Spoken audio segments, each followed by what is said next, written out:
Bonjour, je suis Charlotte Beauchien, je suis psychologue, je travaille dans une équipe mobile de crise à Bruxelles. Donc la crise, on l'envisage comme une opportunité de changement, un passage inévitable sur le chemin vers une nouvelle stabilité psychique. J'ai trouvé une définition de l'intérêt de la crise que je trouvais assez intéressante et qui colle bien à notre façon de fonctionner. C'est l'intérêt du concept de crise réside dans son adaptabilité au modèle théorique de référence des cliniciens et au contexte institutionnel dans lesquels il est appliqué.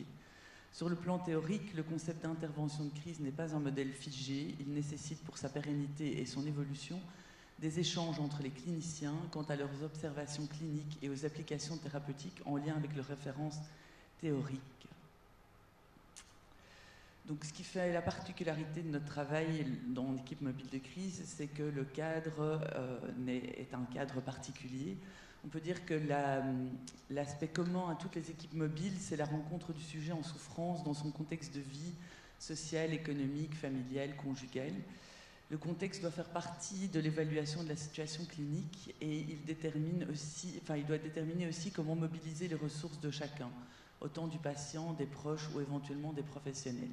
Avec à la clé plusieurs défis qui sont dus au cadre instable, à la non-demande, à la temporalité particulière et à la particularité aussi des alliances thérapeutiques qu'on va pouvoir nouer avec le patient. Donc la particularité du domicile comme lieu thérapeutique, c'est parce qu'habituellement on envisage l'institution comme un maillage contenant, par excitant et qui permet d'avoir un lieu rassurant pour accueillir les patients. La question, évidemment, lorsqu'on œuvre en dehors de l'institution, c'est comment offrir la même contenance lorsqu'on ne maîtrise pas le lieu, parce que c'est nous qui rentrons dans le lieu de l'autre. Avec une question qui nous taraude beaucoup, qui est vraiment est-ce que l'intrusion dans l'intimité de l'autre vaut le coup par rapport à la sémiologie du cadre de vie qui est très important pour notre travail. Donc nous, dans notre équipe mobile, on a fait le choix de travailler principalement avec des patients non demandeurs. Donc on travaille à la demande d'un tiers, qui peut être un proche, un professionnel, la police ou toute autre personne qui s'inquiète pour un patient. Donc on peut dire qu'on travaille, que c'est la clinique de la non-demande, avec comme question comment faire pour que le soin à la demande d'un tiers puisse déboucher un consentement aux soins qui initialement n'est pas présent. Ça demande un travail créatif et compliqué. Alors les spécificités, donc vu ma fonction, je me suis posé les questions des spécificités du psychologue d'une équipe mobile. Donc j'ai fait un peu le point sur les notions importantes pour le psychologue, notamment le cadre de travail. Donc lors de notre formation de psychologue, on nous apprend que il faut œuvrer dans un cadre neutre, contenant pour le sujet, sans stimuli extérieurs, où la personne peut projeter plein de choses et qui n'en dit pas trop sur nous. C'est en quelque sorte un cadre matériel qui doit garantir une certaine ritualisation. Un cadre externe qui est matérialisé qui matérialise en fait le cadre interne du psychologue. Mais en équipe mobile, étant donné qu'on n'a pas ce cadre rassurant, neutre, contenant, on peut dire qu'on est amputé de la fonction contenante des murs de l'institution et donc ça pose beaucoup de questions sur notre façon de fonctionner en tant que psychologue. Donc ça nécessite un cadre interne assez précis et souple à la fois qui est en perpétuelle évolution. C'est en quelque sorte utiliser l'intime au service du soin. Il faut gérer les imprévus qui peuvent entraver l'objectif de notre démarche. Ces imprévus sont de toutes sortes. J'imagine que si vous travaillez en équipe mobile, vous êtes aussi confronté à tout ça. Mais c'est vrai que ce n'est pas toujours facile de ne pas perdre le fil, de rester concentré sur notre objectif, alors qu'on est reçu dans des lieux qui sont parfois peu accueillants, avec des invités surprises, la télé qui fonctionne, l'ensemble de la famille qui fume. Voilà, ça pose beaucoup de questions sur la position qu'on prend, sur ce qu'on se permet de demander aux personnes qui nous reçoivent chez eux. Est-ce qu'on peut se permettre de demander d'éteindre les cigarettes, d'éteindre la télé, de ne pas de ne pas avoir le chien ou le chat qui viennent se mettre sur nos genoux. Enfin, c'est toutes des questions qui se posent et qui après, pour finir, sont du cas par cas et où parfois on n'est pas forcément d'accord au sein de l'équipe, mais qui lancent le débat. Donc une des préoccupations principales lors des entretiens à domicile, c'est la préservation de la juste distance relationnelle avec le patient et ses proches, de par cette incursion dans la vie privée de l'autre, dans son lieu de vie. Parfois les patients peuvent se montrer beaucoup plus familiers que ce qui se permettrait d'être en institution. Et donc ça aussi, ça pose beaucoup de questions, en tout cas par rapport à notre rôle de psychologue. Au domicile, il y a une obligation de proactivité et de créativité. Malgré les difficultés de travailler dans ces lieux qui sont souvent particuliers, ça permet surtout d'expérimenter une diversité de contextes dans lesquels notre travail d'aide est possible. Et ça, je trouve que c'est particulièrement enrichissant. Une autre notion importante pour le psychologue, c'est la demande. Lors de notre formation aussi, on nous apprend que le patient doit être demandeur d'aide, ou qu'en tout cas, celui qui demande doit avoir toute notre attention, que la demande doit être analysée et faire partie du trajet de soins. Or, lorsque le patient est lui-même non demandeur, ou en tout cas pas du tout en mesure de faire cette demande ou de se rendre compte qu'il est en souffrance ou qu'il a besoin d'aide, ça pose beaucoup de questions et ça nous met dans une position éthique délicate, avec comme danger premier, c'est de psychiatriser une souffrance sociale ou de passer outre le refus de soins à tout prix, parce qu'on a l'impression que le proche ou que la famille ou que la police est plus à même de savoir ce dont le patient a besoin. Donc ça, c'est vraiment une question qui nous préoccupe beaucoup et qu'on re-questionne sans cesse au sein de l'équipe avec une analyse quotidienne des situations et la question de notre légitimité et du respect de la liberté individuelle. Alors la temporalité, c'est aussi une notion très importante pour le psychologue, et donc dans ce contexte de travail particulier, le temps nous fait clairement défaut, parce que dans notre contrat, on va dire, il est estimé qu'on doit intervenir environ 6 semaines. Or, des situations de crise, souvent avec des patients non demandeurs, ça nous demande déjà presque 6 semaines de rentrer en contact avec le patient, ou en tout cas de le faire accepter notre prise en charge. Et donc, c'est compliqué. Donc, comme vous voyez là, on a environ, dans 56% plus ou moins, on respecte ce délai de 6 semaines. Mais souvent, c'est bien plus. Et heureusement, comme l'équipe d'avant disait, ils ont une grande liberté. Et nous aussi, il y a une grande confiance et une grande liberté sur notre jugement par rapport à ça. Et donc, on peut estimer un petit peu en fonction de la situation s'ils ont besoin qu'on intervienne plus longtemps ou pas. Mais en théorie, normalement, on n'est censé pas intervenir plus de 6 semaines. Ce qui est vraiment compliqué, et ce qui est aussi très compliqué pour un psychologue d'avoir un temps prévu pour traiter, pour prendre en charge un patient. Donc, ça demande une adaptation des outils et surtout d'hiérarchiser les problèmes à traiter. Il faut agir de la façon la plus bénéfique qui soit, tout en gérant ses propres frustrations, et se poser la question de que mobiliser sur le plan psychique dans un temps aussi court. Une autre notion importante pour le psychologue, c'est l'alliance thérapeutique. Et donc cette alliance, elle est clairement influencée par le cadre de travail atypique. Il faut arriver à nouer une double confiance avec le patient, de par l'intimité domestique dans laquelle on s'insère, mais également cette intimité thérapeutique qui va devoir se créer tout en gardant cette juste distance. Donc cette alliance thérapeutique est clairement influencée par la spécificité de la situation de crise. Ça, on l'observe également à l'unité de crise où on travaille aussi, parce que notre équipe mobile de crise est insérée vraiment dans un lieu de soins qui est un hôpital général dans lequel il y a des urgences psychiatriques. Et là aussi, on se rend compte que la prise en charge des situations de crise permet de créer une alliance thérapeutique vraiment particulière. Les patients viennent se déposer dans une souffrance vraiment intense, et ça crée une alliance, mais surtout ça crée aussi une difficulté de relais après. qui demande d'envisager le travail psychothérapeutique au-delà de notre prise en charge, donc au-delà des 6 semaines. Imaginez déjà dès le début comment on va pouvoir pérenniser ce soin et continuer ce suivi en ambulatoire dans un réseau de soins plus classique. Donc il faut être clair dès le début sur notre mandat et notre temps d'intervention.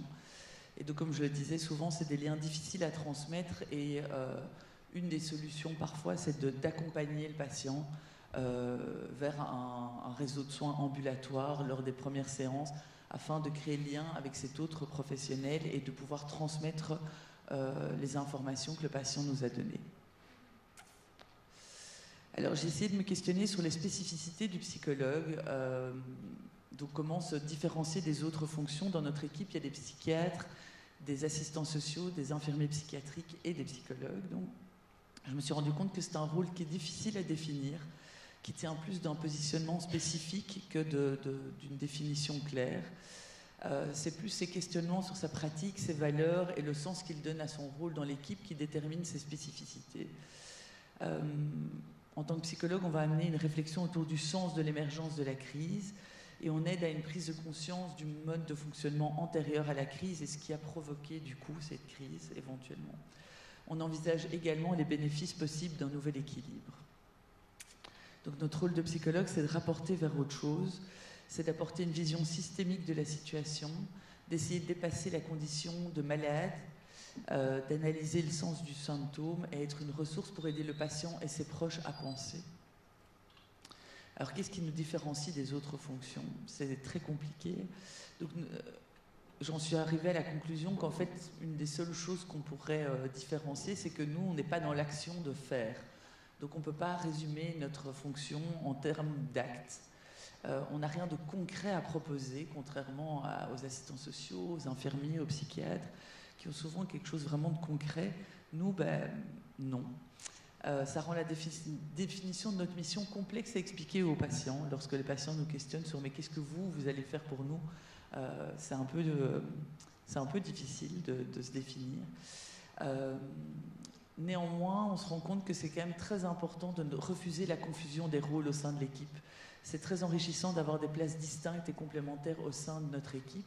Ça permet également souvent de rentrer en contact avec les patients de manière différente en fonction de leurs besoins et de pouvoir créer cette alliance plus rapidement. Par exemple, un patient qui aurait plus des difficultés sociales, mais on se rend bien compte qu'il aurait à bénéficier d'un suivi psychiatrique, psychologique. Néanmoins, on peut envoyer lors de la première visite à domicile un assistant social avec une autre fonction, éventuellement un psychologue, afin de créer l'alliance plus rapidement parce qu'on va répondre à son besoin et à quelque chose qu'il peut entendre et à rentrer dans son mode de fonctionnement.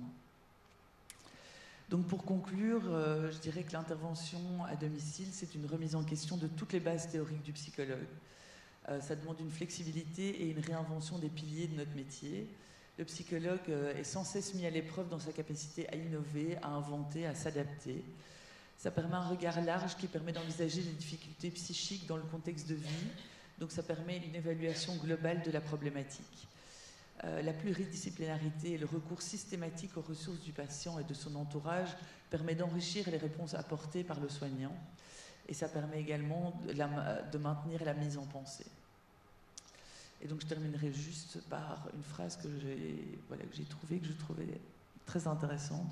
C'était la fonction du psychologue serait d'amener à regarder là où l'on ne regarde pas d'habitude. Voilà, je vous remercie.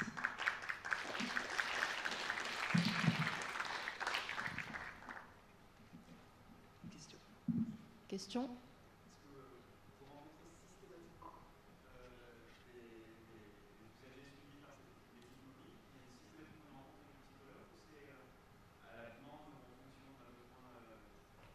Alors, on essaye que sur toute situation, donc que tout patient ait au moins, qu'il y ait un psychologue de l'équipe qui fasse partie de l'équipe qui va le soigner.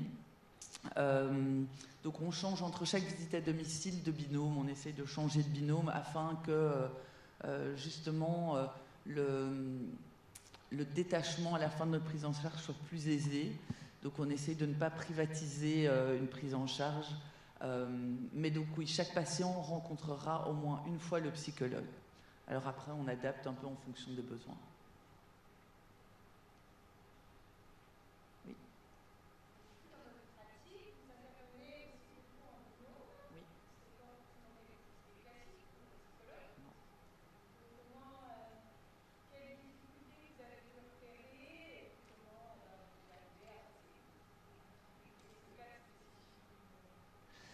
Bah, moi, personnellement, je trouve que c'est très enrichissant. Alors, bon, c'est sûr que quand on intervient en binôme, il y en a toujours un qui est plus à l'avant et puis un qui est plus, enfin, qui va plus observer, qui va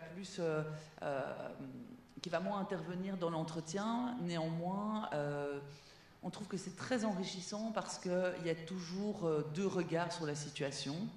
Ça permet également aussi parfois, comme on ne sait jamais vraiment dans quel type de situation on va se retrouver, ou en tout cas de visite à domicile en visite à domicile, parfois le cadre change et les intervenants changent, enfin en tout cas les proches qu'on va rencontrer, les voisins et tout. Donc parfois ça permet de faire des entretiens scindés alors que ce n'était pas prévu. Et donc chacun va dans une pièce avec un proche et puis l'autre avec le patient par exemple. Et puis on s'est rendu compte qu'en fait, le trajet de retour vers l'hôpital, après, on était à 2 dans la voiture, ça permet de débriefer à chaud, de donner nos impressions, et que c'est souvent vraiment un moment très très fécond en termes d'hypothèses et de réflexion. Donc voilà, par contre, on va dire qu'on ne détermine pas à l'avance qui va plus intervenir et qui va moins intervenir. Ça se fait souvent naturellement, soit parce que c'est un de nous deux qui a été à la visite à domicile précédente et donc c'est plus facile de continuer sur le fil qui a été déroulé la fois précédente, soit par rapport aux besoins, soit parce qu'on voit tout de suite que le patient va s'adresser plus à l'un ou à l'autre. Donc là, on s'adapte. Mais je trouve que pour finir, le travail en binôme a beaucoup plus d'avantages que d'inconvénients ou de difficultés en pratique. Oui. Pardon ? Oui.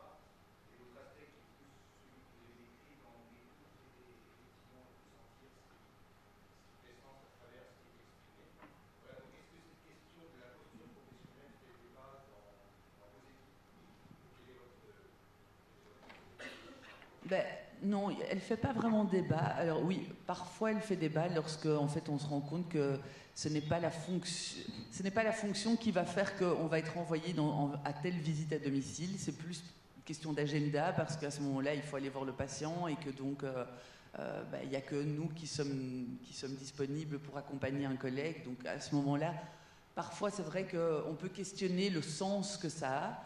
Et pour finir, après la visite à domicile, on y trouve souvent quand même du sens, malgré tout, parce que parfois, en tant que psychologue, même si on n'est pas formé à ça et que notre fonction, on ne pense pas devoir faire ça, pour finir, on se retrouve à devoir accompagner un collègue infirmier qui se retrouve à devoir faire une toilette, alors que ce n'est pas du tout notre fonction, on ne s'imaginait pas faire ça.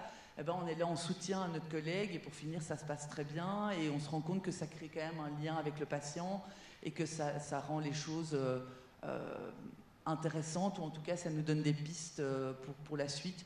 Donc non, ça fait pas trop débat, on est assez flexible tous au sein de l'équipe, on sait qu'on doit pouvoir passer outre notre rôle tout en n'oubliant pas quand même notre fonction et ce que ça peut apporter en se présentant comme tel. Donc on se présente quand même chaque fois avec notre fonction aux patients ou aux proches qu'on rencontre. Ça, on trouve que c'est important, mais après, on n'est pas rigide dans ce qu'on fait ou ce qu'on ne fait pas. Mais c'est vrai que parfois, ça nous met à mal et parfois, c'est compliqué parce que on n'est pas forcément...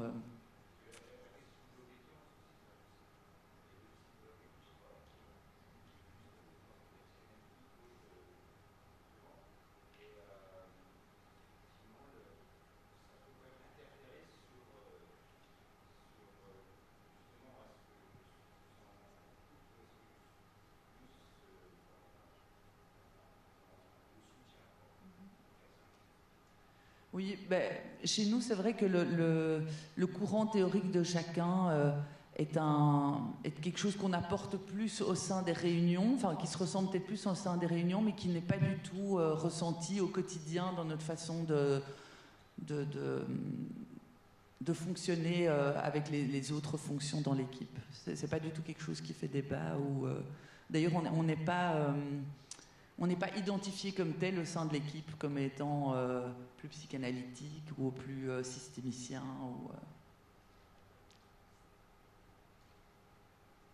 Plus d'autres questions ?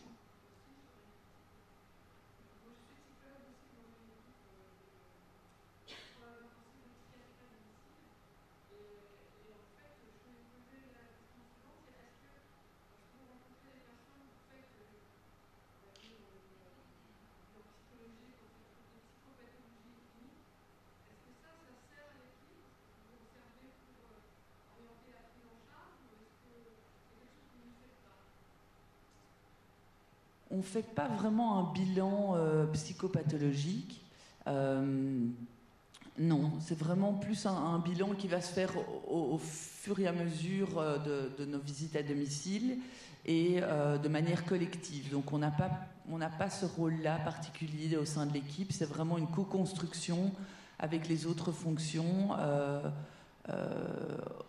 Aussi parce que parfois on arrive que après 3 ou 4 visites à domicile, tout d'un coup on nous met dans le parcours, même si on a déjà beaucoup entendu parler du patient, qu'on a déjà participé aux réunions et à la réflexion, pour finir pour une raison pratico-pratique ou parce que ça avait plus de sens d'envoyer un psychiatre et un infirmier les quelques premières fois.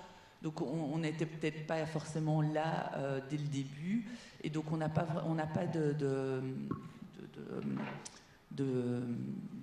d'obligation on va dire de bilan psychopathologique. C'est vraiment quelque chose qui se co-construit au fur et à mesure de la prise en charge. Et puis on n'est pas vraiment dans une logique de diagnostic à tout prix ou donc voilà. Merci. On va passer à l'atelier suivant.